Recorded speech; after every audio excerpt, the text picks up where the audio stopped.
your dick out of my goddamn daughter. You do not want this to happen to you. All right. You want to talk about the person that got ran over by a stolen car? Absolutely, I do. Family of teen run over by stolen car, want vehicle owner held responsible. I don't understand so far. The Grigler family is dealing. I don't understand so far. Is dealing with the loss of their 14-year-old son, Kajantes. Now do you understand? After he was run over by a fellow teenager in a stolen minivan. It's hard to cope. Hold on, there's quotes. You got to do it. It's hard to cope. We haven't had his funeral services yet, until we can get that under control. It's going to be hard to move on. So they say. Kasim Grigler, Kashantes' father said. Right. Until. Have you ever heard that? Ever? Ever? What? Look, we haven't had their funeral yet, but once we get that under control. It's been like 3 months, man. He's just sitting in the living room waiting for his funeral. We haven't had time yet. you know there's some legwork that goes along with that, right? It doesn't just happen. APD said traffic investigators believe that the minivan, a stolen minivan, was being driven by a girl at the time of the crash. The victim was hanging on the front of the vehicle when he slid off, fell underneath, and then was ran over. It hurts all. It's hurting all of us. That wasn't a very good one. It hurts. It's hurting all of us. Grigler said. Grigler. Great. Look at that fucking Grigler over there. That's a great name. It was reported that the driver of the vehicle had fled the scene on foot. The driver of the vehicle eventually returned to the scene of the crash and spoke with investigators. At this time, no arrests have been made, and the investigation is ongoing. Wait a minute. So she drove, hit a kid, like he slid off, she ran over him, ran away, came back and said, yeah, I hit the kid. Okay, go home. Like, no arrests or anything? What the fuck? I stole the van. I ran him over. I fled. I'm back. And I am also a Grigler lover. Oh, no. Oh, my gosh. She was my son's homecoming date. It's not even easy for her. They were friends, and it was an accident. That's the bitch that ran over his son. Right. They were homecoming sweethearts. No big deal.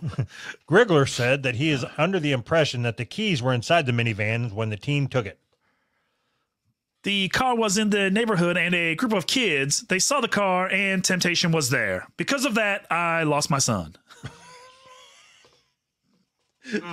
That follows. Grigler compared the situation with the stolen car to leaving firearms around for teens to access. Yeah, He also said that it is Colorado law that motorists can be ticketed if they leave their cars running unattended. Fox 31 and Channel 2 reached out to APD so they could confirm the keys were inside the stolen vehicle prior to being taken. You shouldn't leave your keys in the car. You have teens walking up and down the street, and that could be a liability. Do you understand what is happening? Yeah, it's the guy that left his keys in the car's fault. Kajantes was described as the class clown. He was a freshman at Gateway High School. He's survived by his dad, mom, and 6 siblings. Jesus Christ. They're fine. What's the fucking problem? They got 6 more. How about you teach the other 6 not to steal fucking cars? How do you... I understand you try to rationalize or whatever, but like they want the guy whose car got stolen to pay them money because the kid stole the car. Like, what in the fuck is going on here? Look, Kajantes was a nice kid. Right, they all are. Every single one of them. I think they should get fucking fined for naming their kid Kashantes or whatever the fuck it was. All right. in all honesty, do you think that the guy who left his keys in his car has any responsibility? None. None.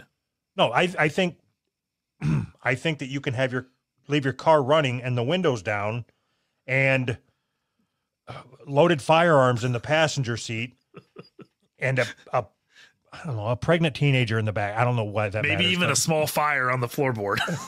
anything. But you, on the other hand, should be agreeing with them. I should be? Yeah, we had a conversation. You're not going to remember this. I'll refresh your memory. Thanks. We had a conversation a while back where you had said that if you leave a van filled with whatever Amazon packages in a bad neighborhood, you should expect that it gets stolen. Yes. So Yes, this you is should. the same thing. Yes. But that doesn't mean that, I can't even tie the two together. just because you should expect something to happen doesn't mean that it's your You're saying fault. the same thing, that if you leave your minivan in your driveway, you should expect that somebody's going to run over somebody else. Like, they didn't put one of them tire clamp thing or steering wheel clamp things. Every time you get out of your car, you got to put a boot on it so the kids don't steal it for your own liability. Oh my God.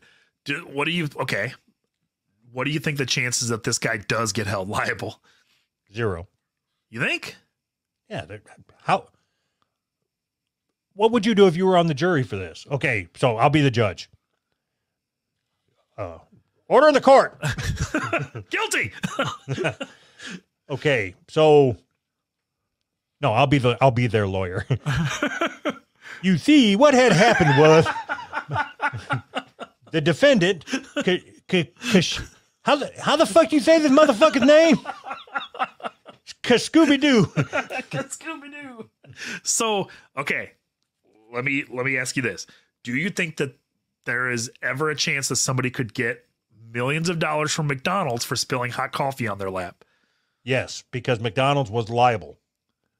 The coffee was like 431 degrees. The keys Celsius. were in the car. That is not the same thing.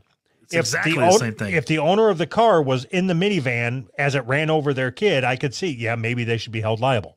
But seeing as they were in their house, what if you don't know? What if you don't know all the details of this case? What if the minivan was already in the street with the kid on the front, and the guy got out and left his kids? Stupid. Nope, No, that's not realistic.